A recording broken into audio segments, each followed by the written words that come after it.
امروز با یک بسیار هم حسی بلندی واقعا هم در نزد پیشوای معظم ملت درآمد کردن برای تمام موزیسان باید این یک شجاعت و دلیری و جسارت رو میماند که توانستن. اما کنون ما توجه میکنیم به نبرد بانوان که در وزن تا 70 کیلوگرم نیروسنجی شروع می شود. شویده قلندروا هنگام مسابقه های سطح بانفوذ جایزه‌دار چمپیونات جهان در سال 2021 در رشته گوشتنی جودو نماینده ازبکستان گلنازه متنیازова اشتراکچی بازی های المپی و میدان می آید که بر مقابل شویده قلندروا از تاجیکستان نیروسنجی کند. خیلی پهلوانی با تجربه است. گلنازه متنیازова و شویده باشد در گوشتنی ملی تجربه خیلی زیاد دارد.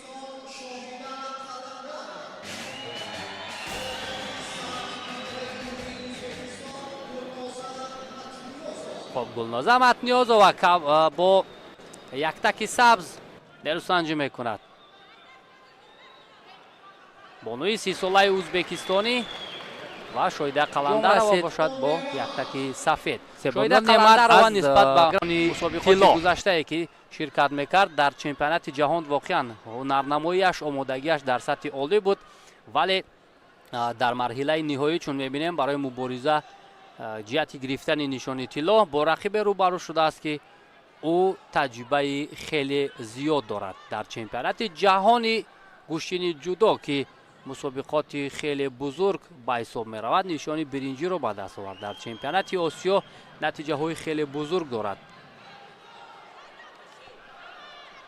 متنیازova و فشار او رو ما می بینیم.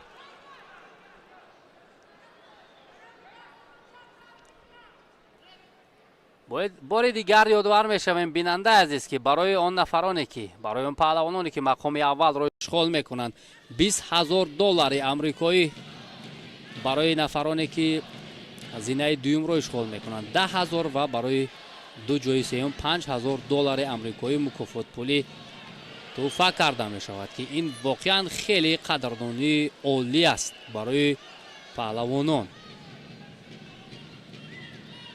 این مربی شایده است که صدا میکند برایش.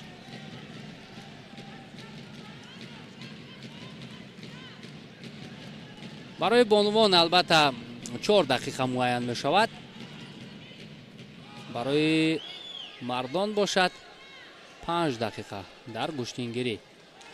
و به هر حال جریان رقابت تا کنون خوب رفته ایستاده است و داور اشاره میکند که گیرید.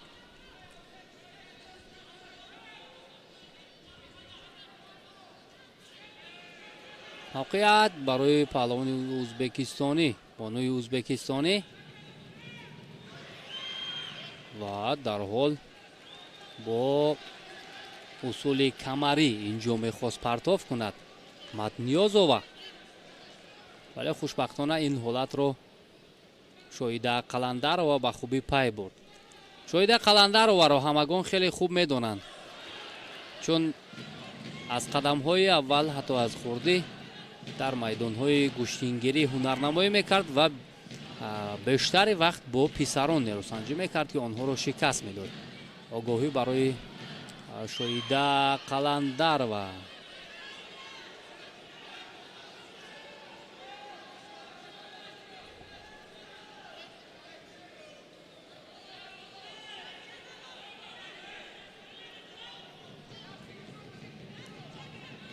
دو دقیقه سپری شد. تا کنون برای شویده موقعیت مساعد پیدا نشده است. او بیشتر دفاع میکند، ولی گلنازه متنیازova باشد در هجوم است.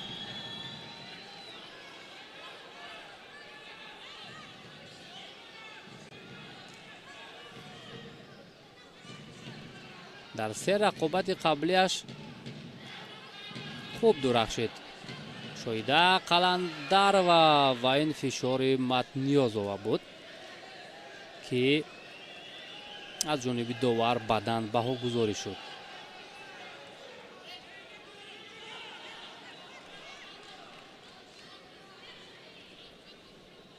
خیلی افتخار بزرگ هم است البته که امروز بانوان جهت معرفی کشور کمر همت بستند. باید به سمت قفا اگر خواهش بسندگی میکرد شویده رو پرتاب میکرد. بسیار حالت موفق بود برای او، اما باز امتیاز بدن رو صاحب میشود گلنازه متنیازова که این پیشرفتی او را نشان میدهد.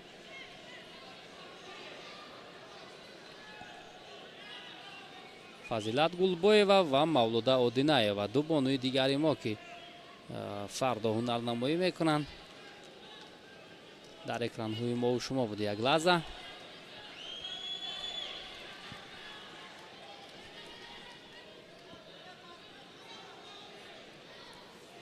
باز توجه برای اصول کمری از جانب گلنازه متنیازова.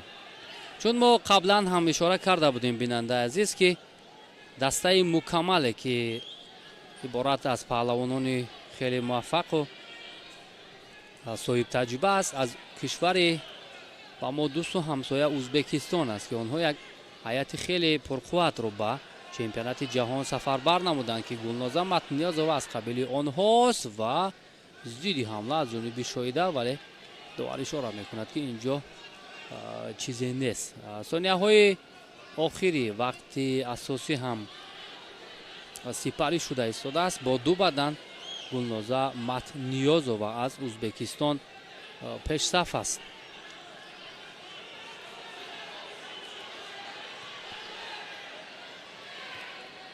و چی اشاره میکند؟ پهلو بر جانب بانوی ازبکستانی یک پهلو و دو بدن رو پیش صف میکند.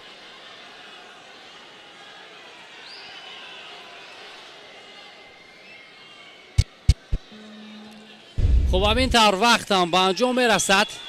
شایده قلندرova در اولین چمپیونات جهان اوید به گشتینگیری با گرفتن مدال نقره مشرف میگردد که این هم دستاورد خیلی خوب است و گلنازه متنیازova از جمهوری ازبکستان باشد قهرمان جهان در چمپیونات جهانی گشتینگیری میگردد.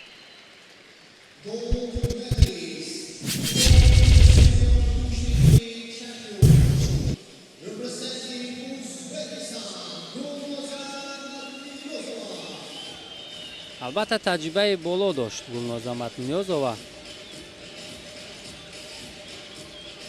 و آن تجربهش با او امروز کمک کرد.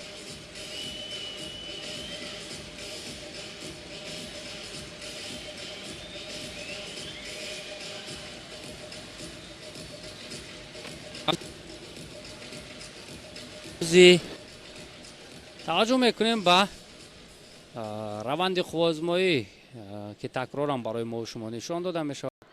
این فشار آخری که از جانب گلنازه متنیازova بود امتیاز پهلو رو برای او داد. هرچند شایده میخواست که اینجا با سر زانو نشسته پرتاب کند ولی قواش بسندگی نکرد.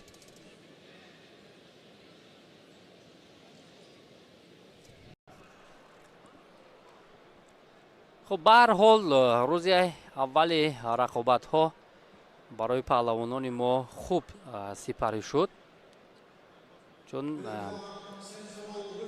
بیشتر نشان ها را هم تا کنون خود انتخاب گردیده بود. این آوردیم.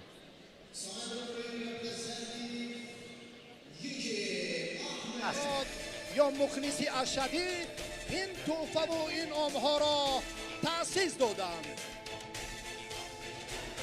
واقعا امروز یک تنتنه حقیقی گشتینگیری بود، یک جشن گشتین ملی بود.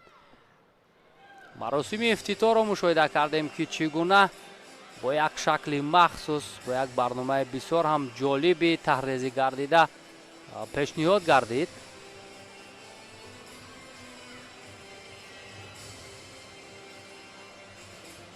و این هم مدال های خوشرنگی نخستین چمپیونات جهان اوید به گشتینگیری است که با طرز مخصوص ساخته شده است.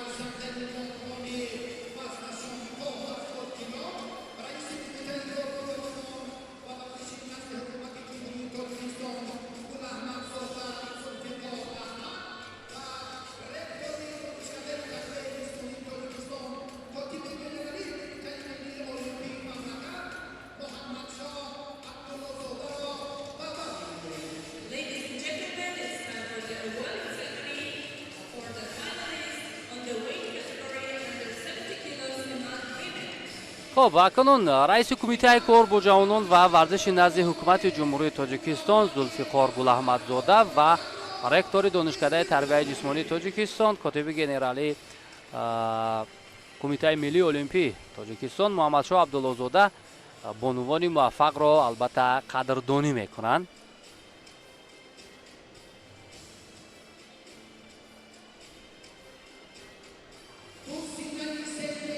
خب دو زینه سیمی افتخاری را لی ون تینگ از تایپی چین و کامیلا بادورова از فدراسیای روسیه اشغال کردند که با آنها نشانهای برنجی از جانب رئیس کمیته کار با جوانان و ورزش نزد حکومت جمهوری تاجیکستان زلفیقار گلاحمدزاده تقدیم می‌گردد.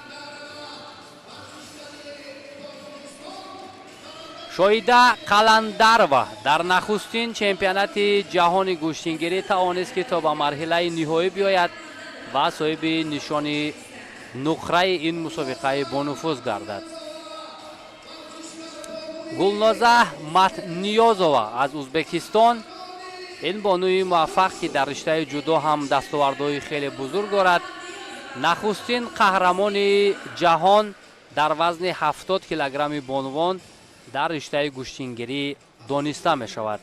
محمدشاه عبداللهزاده کاتب گنرالی کمیته ملی المپی تاجیکستان رکتور دانشکده تربیت جسمانی تاجیکستان آن رمز مسابقه و مکافات های پولی را که $5000 آمریکایی را تشکیل می دهد به نفران زینه سیوم تقدیم می کند و همزمان $10,000 آمریکایی به شویده قلندرова که این البته دستگیری و قدرشناسی عالی است. $20,000 آن بانوی موفقی که مقام اول را اشغال کرد مالی خود می کند که پهلوانان ازبکستان در مجموع امروز هنر شایسته نشان دادند. اکنون سرود ملی جمهوری ازبکستان با شرافت پیروزی این بانو صدا می دهد.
سپاس و تشکر. فرصت جالب و تاریخی عکس برداری با قهرمان جهان و برندگان